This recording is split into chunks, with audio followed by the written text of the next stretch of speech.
함께 합독했던 말씀 중심으로 지혜롭게 살자라는 제목으로 은혜 말씀을 나누겠습니다. 지혜라는 단어는 히브리 말로는 호크마, 그에 해당하는 단어입니다. 호크마. 이 말은 이젠 관찰하고 살펴보고 또 체험하고 돌아보고 반성해서 적절한 삶의 생활에 대해서 얻는 지식 또는 그 삶의 변화에 나타나는 그 은혜를 말합니다. 그렇기 때문에 지혜라는 것은 근면이나 정직이나 순결이나 고귀한 등의 좋은 생활 방식이라든지 자연에 관한 넓은 지식들 이런 게 다 포함되어 있어요. 왜냐하면 그 지혜는 하나님께 속해 있기 때문에 그렇습니다. 그래서 잠언서에서는 야훼 하나님을 경외하는 것이 지혜의 근본이다, 그렇게 말씀했습니다. 그러나 아무리 세상에서 지혜로운 삶을 산다고 할지라도 하나님을 모르는 자는 성경에서 진단하기를 지혜로운 자가 아니다, 그렇게 딱 결론을 내립니다. 지금 인터넷에 들어가면은 수많은 정보들, 자료들이 많이 있지요.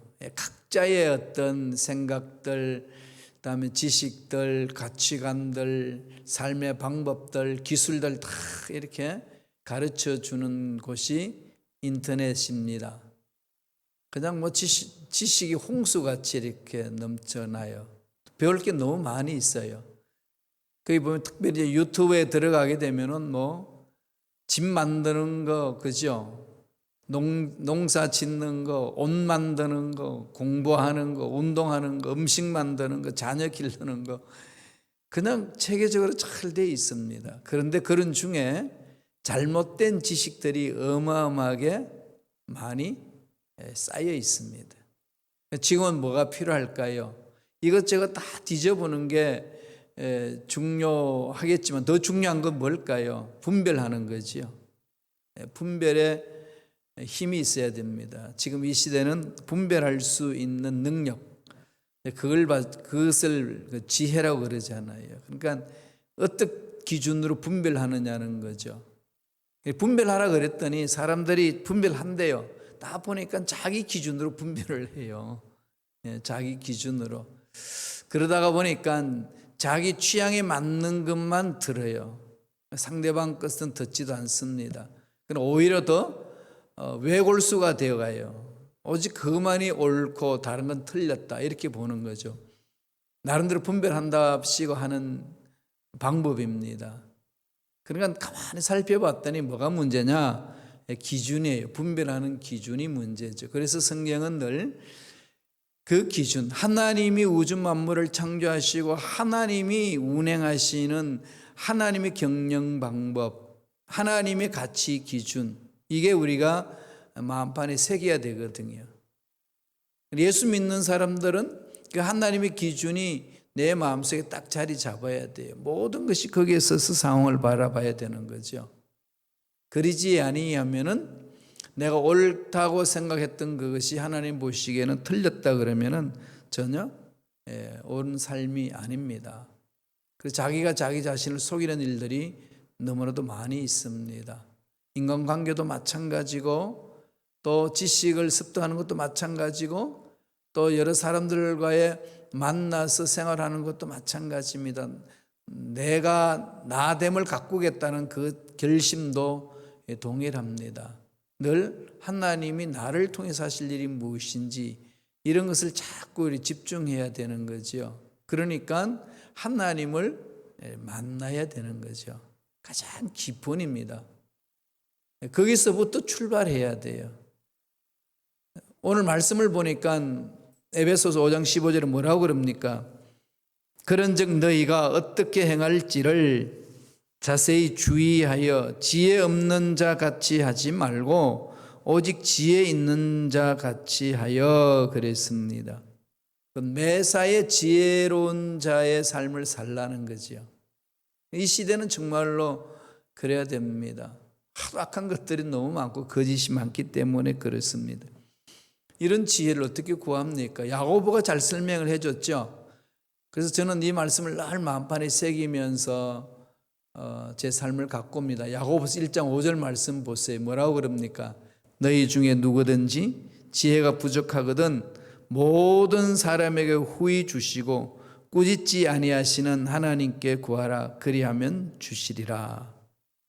하나님의 것이니까 하나님께 부르짖으면 하나님이 주신다는 거죠. 하나님이 만나 주시는 것 아니겠습니까? 하나님을 만나는 자는 지혜로울 수밖에 없다는 거죠. 그럼 거기에 집중하는 겁니다. 그런데 하나님은 꾸짖지 아니하시고 풍성히 주신다는 거죠. 그 지혜를 구하라는 겁니다. 자, 그 지혜를 구하는 것 속에서 하나님 만나는 일들을 해야 되는 거죠. 그럼 구체적으로 하나님을 만난다. 제가 요새 계속 그것을 말씀을 드리고 있습니다. 어떻게 만나나요? 눈에 보이지도 않고 손에 잡히지도 아니하고. 그렇죠? 그러니까 우리 육안으로는 볼 수 없잖아요. 우리의 오감으로는 느낄 수 있는 상황이 아니지 않습니까? 그게 느꼈다 할지라도 정말 하나님을 느끼는 건지 분별하기가 어렵죠. 그런 거 어디에 써야 되겠어요? 하나님이 계시해 주신 말씀에 쓰는 거죠. 하나님의 계시가 성경이라고 강조를 하지 않나요? 성경은 과학책도 아니고 역사책도 아닙니다. 하나님의 계시예요. 그런 하나님의 계시의 말씀으로 받아야 돼요. 그걸 과학적으로 접근하고 역사적으로 접근하면은 그 하나님이 하시는 메시지, 그 음성을 들을 수가 없습니다. 하나님의 계시로 받는 거지요. 그래서 믿음으로 가야 돼요. 믿음 없이는 그래서 하나님과의 만남이 없는 거죠. 그러니까 그 만남은 말씀에 쓰는 겁니다. 말씀을 읽고 묵상하고 암송하고 가면은 그 말씀 위에 서서 나갈 수가 있는 거지요. 자, 그러면은 그렇게 하나님 만나고 하나님부터 지혜를 구하는데 구체적으로 어떻게 하라고 오늘 성경은 우리에게 말합니까? 지혜롭게 살기 위해서 세 가지 방법을 구체적으로 말씀하고 있습니다. 첫째로 에베소서 5장 16절 볼까요? 잘 아시는 말씀입니다. 다 같이 읽겠습니다. 세월을 아끼라 때가 악하니라 그랬습니다. 뭐 하라고 그랬죠? 첫째 주시는 메시지가 세월을 아끼라 그랬습니다. 너무 잘하는 말씀이죠. 이 말씀을 다시 한번 묵상했으면 좋겠어요. 세월을 아끼라. 이 신약 성경은 헬라 그리스어로 기록이 되었거든요. 고대 그리스어로 기록이 되었습니다. 그리스 옛날 이름이 헬라잖아요. 그래서 헬라어 그럽니다. 그럼 고전 이 그리스어에 세월을 아끼라 세월을 뭘로 표현했을까요? 카이로스를 씁니다. 카이로스. 이 카이로스라는 것은 때를 말하는 거거든요. 시간을 말하는 겁니다.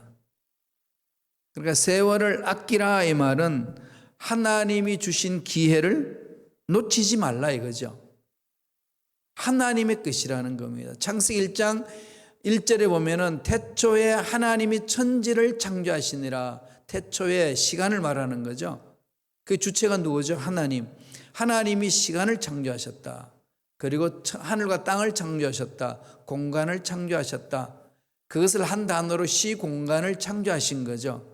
그러니까 시간도 하나님의 것이고 공간도 하나님의 것입니다.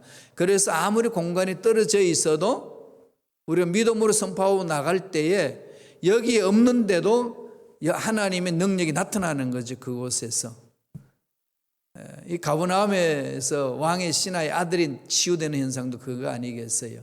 38년 병자가 치유되는 것도 하나님이 시간을 창조하셨기 때문에 그 긴 시간을 하나님이 만지시는 거죠. 따라서 저와 여러분들이 사용하고 있는 시간, 삶을 살고 있는 이 공간은 하나님이 다스리는 거예요. 그러니까 시간은 내게 아니라는 거죠. 너무 상식적인 얘기입니다만 그런데 내 것처럼 함부로 이렇게 활용할 때 있습니다. 내게 아니고 하나님의 것이라면 어떻게 해야 될까요? 주인한테 물어봐야죠. 그죠? 물어봐야 되잖아요. 24시간 어떻게 사용해야 되나요? 일주일 어떻게 사용해야 되나요? 1년 어떻게 사용해야 되나요? 여러분 얼마나 물으면서 계획 세우고 가나요? 아니면 문제 해결하는데 급급해서 그냥 이리 끌리고 저리 끌리고 다니나요? 그러면서 인생이라는 게 그런 거지 뭐 그렇게 툭 던지면서 사시나요? 지금 그런 상황이 주어진다 할지라도 어떻게 내가 속수무책 어떻게 할 수 없는 상황이 주어진다 할지라도 내가 지금 여기 살고 있다는 이 사실은 확실하지 않나요? 여기에서 살게 하신 하나님께 물어봐야 되는 거죠. 그래서 오늘 사도 바울을 통해서 하시는 말씀은 세월을 아끼라. 하나님이 정하신 시간 놓치지 말라는 거예요. 하나님이 다스린다는 거지요. 하나님이 인간을 창조하셨을 때에 그렇게 이 카이로스 하나님의 시간, 이 시간을 인간과 함께 같이 갔어요. 우리 인간의 역사 속에 흐르는 시간은 카이로스가 아니고 뭐라고 그러죠? 크로노시칼 타임, 연대적인 때라고 그러는 거죠. 그걸 헬라 말로 크로노스라고 그럽니다. 그러니까 카이로스가 있고 크로노스가 있어요. 인간이 타락하기 이전에는 카이로스와 크로노스는 같이 갔어요. 하나님이 분리가 안 됐으니까. 내 시간이 하나님 시간이고 하나님 시간이 내 시간이고 하나님과 그런 교제가 일어난 거죠. 합일체를 이루었습니다. 그 속에 무슨 이 크로노스 카이로스 시간이 다르겠어요. 내가 사는 삶 자체가 하나님이 함께 하시는 삶이었고 천국의 삶이 그런 거잖아요. 아담과 하와가 처음에 창조됐을 때 그랬습니다. 하나님이 그렇게 창조하셨기 때문에 그래요. 창세기 1장 27절 28절 보실래요? 이렇게 말씀합니다. 하나님이 자기 형상 곧 하나님 형상대로 사람을 창조하시되 남자와 여자를 창조하시고 하나님이 그들에게 복을 주시며 하나님이 그들에게 이르시되 생육하고 번성하여 땅에 충만하라 땅을 정복하라 바다의 물고기와 하늘과 새와 땅에 움직이는 모든 생물을 다스리라 하시니라. 하나님과 동행하면서 하나님과 끊임없이 교제를 하니까 우리가 살고 아담과 하와 타락하기 이전에 살았던 그 삶은 하나님의 시간이죠. 하나님이 임재하는 시간입니다. 더 이상 분리되지 않나요? 그래서 하나님과 늘 영적인 교제가 일어나는 거지요. 이게 영원한 생명이잖아요. 그죠? 근데 그게 분리가 될 때 떨어져 나오죠. 떨어져 나오면은 하나님이 임재하지 않는 시간을 가지고 사는 겁니다. 그게 뭘까요? 일명 오늘 쓰고 있는 시간 크로노스입니다. 크로노스. 옛날에는 우리가 살아가는 시간, 타락하기 이전의 시간은 크로노스 시간 속에 카이로스가 들어있는 거죠. 같이 가는 거죠. 나눠지지 있지 않습니다. 하나님의 뜻, 그것이 나한테 전달되고 아담과 전달되고 아담 행하는 그것이 곧 하나님의 뜻이고 이렇게 가는 거지요. 근데 이게 이제 분리되지 않나요? 이게 분리가 되니까 아담과 하와가 타락함으로 분리가 됩니다. 분리가 되니까 그 속에 뭐가 파고들어죠? 흑암의 세력들이 파고들어와서 인간이 사용하고 있는 이 시간을 잡고 흔듭니다. 그래서 하나님이 다스리지 아니하는 그 시간은 악한 시간이죠. 악하게 되는 거죠. 하나님을 대적하고 사람과 사람 간에 대적하고 미워하고 분리시키고 그렇게 사는 겁니다. 지금 세상은 지금 그렇게 하고 있어요. 그렇게 가다가 보니까 하나님의 지배를 받지 못하고 사탄의 지배를 받습니다. 그래서 예수님이 오셔서 그것을 회복시켜 주셨잖아요. 십자가 안에서 회복시켜 준 겁니다. 그래서 우리들은 이젠 이 카이로스를 체험하게 됐어요. 하나님의 시간을. 우리가 지금 흘러가고 있는 이 시간, 크로노스 시간 속에 하나님의 시간을 우리가 체험하는 거죠. 그게 어디서 하죠? 예수님의 십자가를 통해서 죄 씻음 받고 회복되는 거지요. 그래서 하나님의 임재를 맛보고 하나님의 임재를 맛보는 그 속에는 뭐가 있을까요? 은혜가 있고 기쁨이 있고 평강이 있는 겁니다. 마귀는 하나님의 시간 카이로스를 손대지 못해요. 타락하고 난 인간이 흘러가는 이 시간 크로노스는 손대요. 우리 시간, 그죠?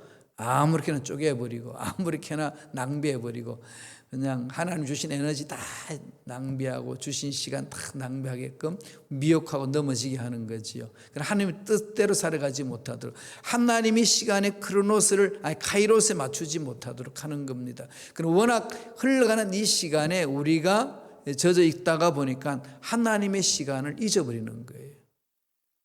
그래서 오늘 바울이 그럽니다. 그 시간을 놓치지 마라. 하나님이 주신 그 때를 놓치지 마라. 찾으라는 거죠. 구원받을 만한 때에 구원을 향해 달려가고 하나님의 뜻을 이루고자 하는 그 일에 때를 따라서 나아가는 거죠. 그래서 그렇게 하려면 어떻게 되겠어요? 예수 날 구세주로 믿고 날마다 몸부림쳐야 되죠. 어떻게 몸부림쳐야 됐나요? 말씀에 쓰셔야 되는 겁니다. 사모하셔야 돼요. 강력하게 내 마음을 사로잡아 달라고. 그래서 지금 24시간이 하나님의 시간이 되게 할 수 있도록, 하나님이 임재하는 시간이 될 수 있도록. 하나님이 임재하면 문제는 해결되는 거 아니겠어요? 하나님이 임재하시면 악한 영들은 떠나가는 거죠. 그것을 임재를 체험하지 못하고 답답한 거지요. 기도 응답이 일어나는 것은 우리가 끊임없이 기도함으로써 하나님의 시간이 임하면 그게 응답이 되잖아요. 그래서 우리는 뭐하죠? 믿음으로 그 때를 기다리고 부르짖는 거죠. 하나님의 때가 임하도록. 그 성경은 때가 참에 여자의 몸에서 아들이 났다, 예수가 오셨다 이렇게 얘기를 하는 거죠. 꽉 찬 때에. 그러니까 저와 여러분들은 하루하루 살면서 늘 하나님이 임재를 사모하며 가야 되는 거예요. 그건 하나님의 임재를 처음 해야만이 우리 인생의 문제가 해결됩니다. 24시간을 그냥 그렇게 보내서는 안 된다는 거지요.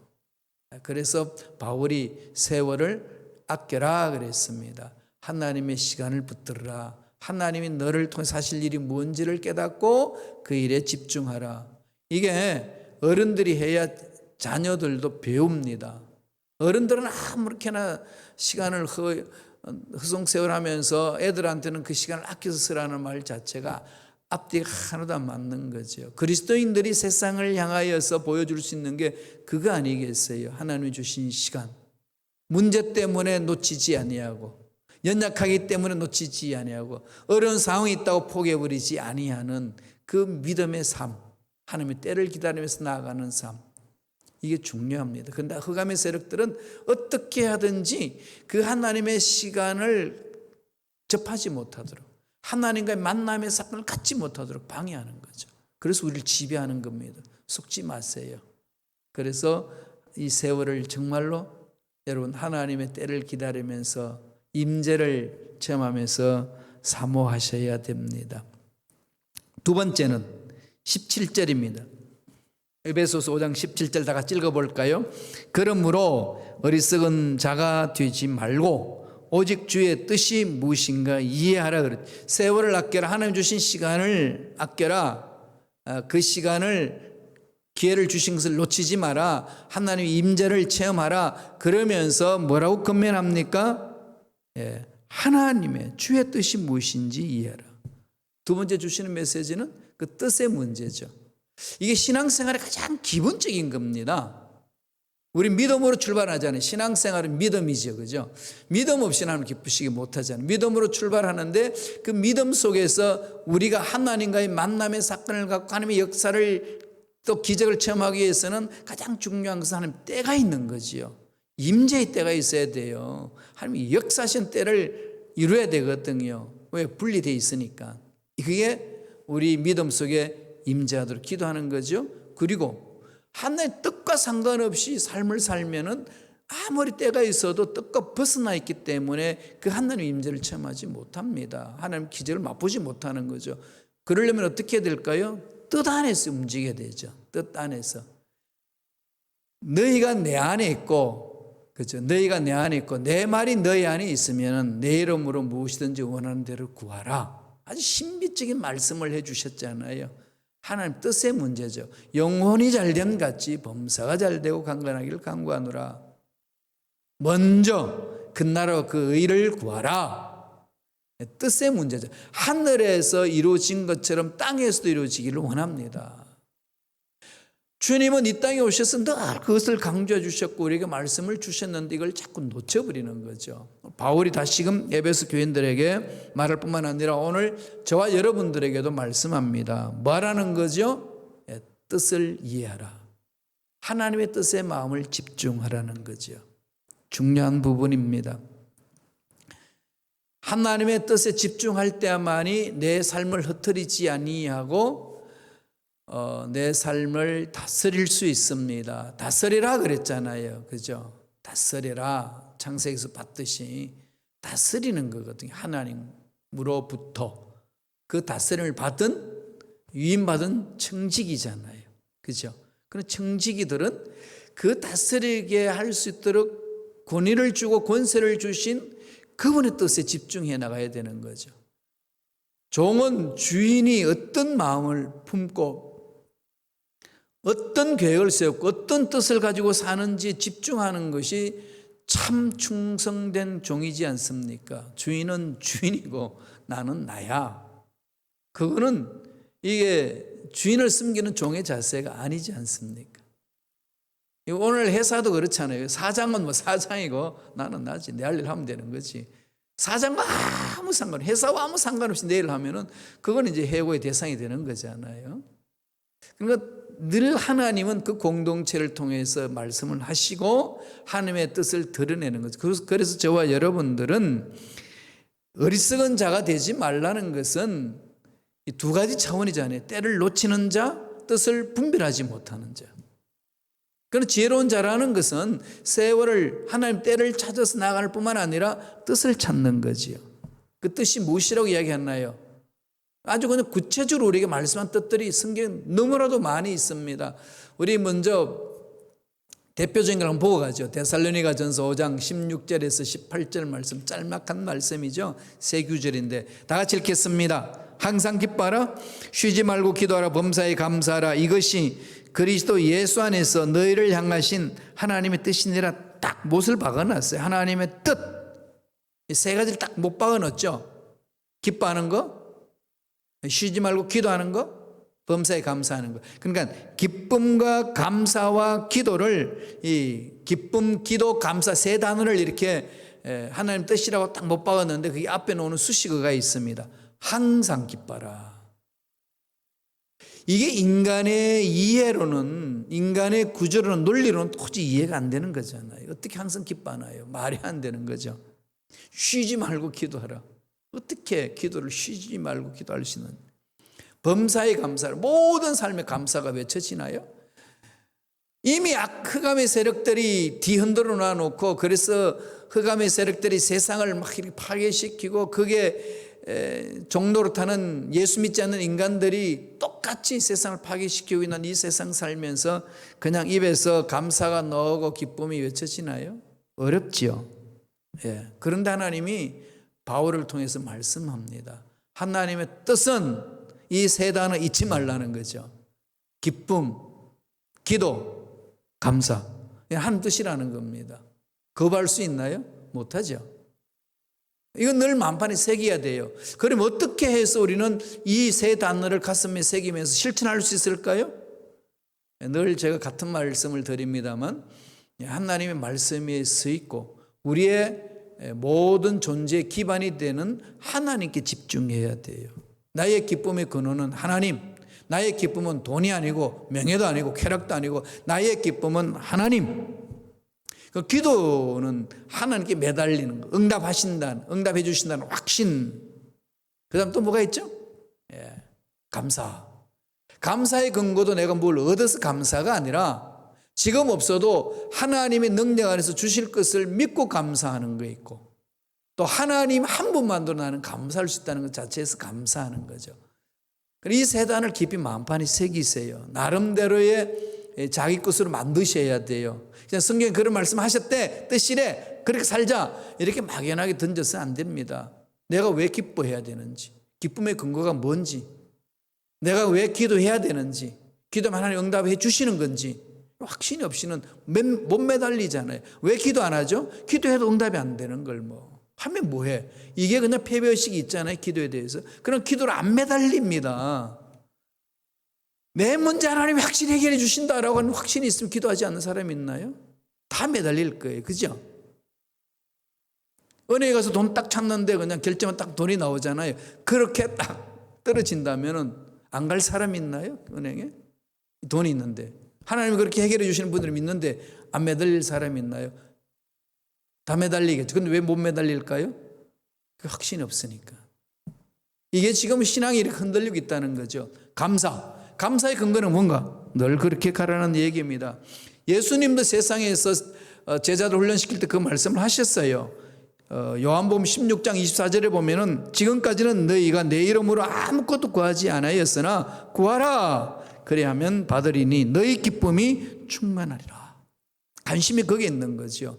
하나님이 다 가지고 계시기 때문에 하나님과 교제하는 자는 하나님 뜻을 이룬다는 겁니다. 데살로니가 4장 3절에서는 또한 우리 하나님 뜻을 이렇게 표현합니다. 하나님의 뜻은 이것이니 너희의 거룩함이라. 그러니까 죄를 멀리하는 거라는 거죠. 그리고 구구절절히 성경에서는 뜻이 무엇인지 이해하라고 말씀하고 그냥 두리뭉술 넘어가도록 하신 것이 아니라 구체적으로 말씀하고 있어요. 그런데 이렇게 구체적으로 말씀을 두르지 못하면 뜻을 다 놓쳐버리는 거죠. 그래서 못하는 거죠. 하늘에서 뚝 떨어지기만 바라는 거죠. 그래서 신앙생활에 환경이 힘들고 그러면 잘 못하는 겁니다. 정말 하나님 만난 사람은 변화가 되어 있고요. 어떤 환경에서 뚫고 나갈 수 있는 능력이 생깁니다. 왜? 하나님이 주인이시니까. 하나님이 해결해 주시니까. 그게 뭐 문제 되겠어요? 그래서 기적을 맛보는 거 아니겠어요? 마지막 세 번째. 뭐 하라는 거죠? 5장 18절에 있습니다. 잘하는 말씀이에요. 이것 또한. 다 같이 읽어볼까요? 술 취하지 말라. 이는 방탕한 것이니 오직 성령으로 충만함을 받으라. 술과 성령 충만을 이야기를 했습니다. 세상에 문제 일어나는 것들은 이 예수 믿는 사람과 믿지 않는 사람이든 상관하지 않고 이 두 종류죠. 그죠? 세 번째 주는 메시지가 뭐죠? 성령으로 충만하는 거죠. 이 술을 비유했어요. 술 취하지 마라. 이 술을 먹으면은 어떻게 되죠? 사람이 이렇게 알코올이 들어가게 되면은 마음이 좀 이렇게 풀어지잖아요. 그죠? 긴장이 이렇게 풀어지죠. 그럼 날카로워지지 않습니다. 이렇게 그렇게 날카롭게 대립했던 것도 풀어지고 부드러워지는 거죠. 그래서 세상 사람들은 문제 있으면 그래서 술을 마시잖아요. 그래서 막 싸우다도 술 한 잔 걸치면 교동하고 나옵니다. 그럴 힘이 있어요. 술 자체가 세상에는. 그런데 그렇게 살 수도 있는데 그렇게 살면 방탕해진다는 거예요. 알코올리크가 되고 몸도 망가지고 또 말짱한 정신 돌아오면 또 다 잊어버리고 이게 그러니까 사람을 아주 이중인격으로 만들어버린다는 거죠. 방탕하게 된다는 거지. 그걸로 안 된다는. 일시적으로 어떤 게 이어질 수는 있지만은 근본적인 문제 해결은 안 된다. 그러므로 근본적인 해결은 뭘 하라는 거죠? 성령으로 충만하라는 거죠. 날마다 성령을 충만해야 됩니다. 그러면 이건 너무 많이 들어 잘 알잖아요. 어떻게 하는 게 성령 충만일까요? 성령 충만이 뭡니까 도대체? 성령 충만하다는 말은 들었는데 무엇이 성령 충만하다고 성서는 가르치나요? 간단하게 제가 말씀을 드리자면은 성령 충만하다 이건 일전에 제가 말씀드렸어요. 성령 충만하는 단어 헬라어로 두 단어를 씁니다. 충만하다. 대표적인 성경 말씀을 볼까요? 에베소서 2장 먼저 사도행전 2장 4절부터 보겠습니다. 다 같이 읽어볼까요? 그들이 다 성령의 충만함을 받고 성령이 말라게 하심을 따라 다른 언어들로 말라기를 시작하니라. 성령 충만함 그랬지요. 이때의 헬라 원어는요 핀플레미를 쓰고 있어요. 이때 충만이라는 것은 이 폭포수가 물이 떨어지는 것처럼 소낙비가 막 갑자기 물이 하늘 떨어지는 것처럼 바깥에서 뭔가가 꽉 채워줄 때 주전자를 열어놓으면은 이게 밖에서 열어놓으면 그게 물이 가득 차는 거 이때 충만해지는 것을 핀플레미 순간적이죠. 그건 자기가 할 수 있는 게 하나도 없습니다. 그냥 부어줘야 돼요. 그 외적 충만이라고 그래요. 이때 나타나는 것은 다른 언어들로 말한다. 방언을 말하는 거죠. 은사를 말합니다. 일을 잘할 수 있는 능력을 주신다는 거예요. 충만한 자들에게 나타나는 결과입니다. 일시적으로 능력으로 임하는 거죠. 기술적으로 임하는 겁니다. 또 하나는 뭘까요? 오늘 읽었던 말씀 에베소서 5장 18절 한 번 더 읽어보실래요? 술 취하지 말라 이는 방탕한 것이 오직 성령으로 충만을 받으라. 사도행전 2장 4절의 성령 충만과 에베소서 5장 18절의 성령 충만, 한글로는 똑같이 충만, 영어도 똑같이 충만, 독일어도 똑같이 충만, 중국도 똑같이 충만으로 표현되어 있는데 헬라어는 두 단어예요. 달라요. 사도행전 2장 4절의 핀플렘이 이거는 외적으로 충만할 때 쓰는 것이고, 이 에베소서 5장 18절에는 핀플렘을 쓰지 않고 플레로오를 씁니다. 플레로오. 이 말은 내적으로 충만한 것. 유실수 나무가 열매를 맺을 수 있도록 영양분을 충만하게 채워져 있는 상태, 그게 플레로예요. 그 내적으로 충만해지는 것, 인격이 임하는 거죠. 이때는 성령의 열매가 맺혀요. 열매는 결과를 말하는 게 아니고 성령으로 인하여서 인격이 예수 그리스도로 인격으로 다듬어지는 걸 말합니다. 이 두 개가 균형을 이루어진 것을 성령 충만이다. 성서는 그렇게 말합니다.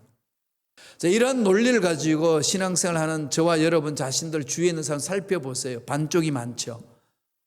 예, 교단들도 반쪽이 많이 있습니다. 이게 오늘날 우리 성서를 다시 봐야 돼요. 다시 읽어야 됩니다. 정말로 성경에서 말하는 성령 충만이 뭔지. 그 성령 충만을 성서적으로 이해해야 되잖아요. 한쪽만 이것만 성령 충만이고 이것이 성령 충만이고 이렇게 각자의 주장을 하면서 각자의 길로 갈 것이 아니라 성서에서 말하는 것 쪽으로 뭉쳐야 돼요. 그게 진정한 성령 충만이라고 성서는 가르치는 거죠. 외적으로 충만, 내적으로 충만. 은사도 임하고 열매도 임하고. 그래서 성령 충만하면 충만할수록 능력 있는 자로 바뀌고, 성령 충만하면 충만할수록 예수를 닮아가는 겁니다. 2020년보다는 2021년이 그만큼 예수를 닮아져 있는 모습이에요. 성령 충만한 자의 결론입니다. 그러면은 그런 성령 충만한 자는 어떤 삶을 산다고 이야기하나요? 오늘 에베소에서 결론 내려줍니다. 5장 19절 보실까요? 다 같이 읽습니다. 시와 찬송과 신령한 노래들로 서로 화답하며 너희의 마음으로 주께 노래하며 찬송하며, 뒤에 20절 가면 범사에 감사가 넘쳐난다는 거죠. 시와 찬송, 신령한 노래, 세상에서 부르지 않는 노래, 하나님의 노래죠. 새 언어, 성령의 언어로 말하는 겁니다. 그게 방언이잖아요. 세상의 언어는 서로 죽이고 서로 정죄하고 상처 주는 말들을 많이 하지만 성령의 언어는 살려주는 언어예요. 세워주는 언어입니다. 그래서 하나님과 올바른 관계를 맺으면은 사람들과의 원수 관계도 풀어지는 역사를 맛보게 하시는 거지요. 성령의 언어의 힘은 그런 강한 힘이 있습니다. 그게 예수 믿는 사람의 특권이잖아요. 이걸 체험하면 사람이 고상해지죠. 멋집니다. 그래요. 교회 다니는 사람은 멋쟁이들이 되는 거예요. 천덕꾸리가 되지 아니하고 세상 사람들로부터 손가락질 받는 사람이 되지 아니하고요. 뭔가 진리도 모르는 사람들인데 뭔가 우리들의 삶을 보고 흠모할 수밖에 없는, 정말로 근접할 수 없는 그런 고귀함, 존귀한 존재로 바뀌어가는 걸 말합니다. 그게 예수 믿는 사람이 누릴 수 있는 특권이고 은혜예요. 이게 지혜로운 자의 삶이라는 겁니다. 2021년 이런 삶을 갖고 감으로 하나님께 영광 돌리는 저와 여러분 되시길 간절히 축원드립니다. 기도하겠습니다. 하나님 감사합니다.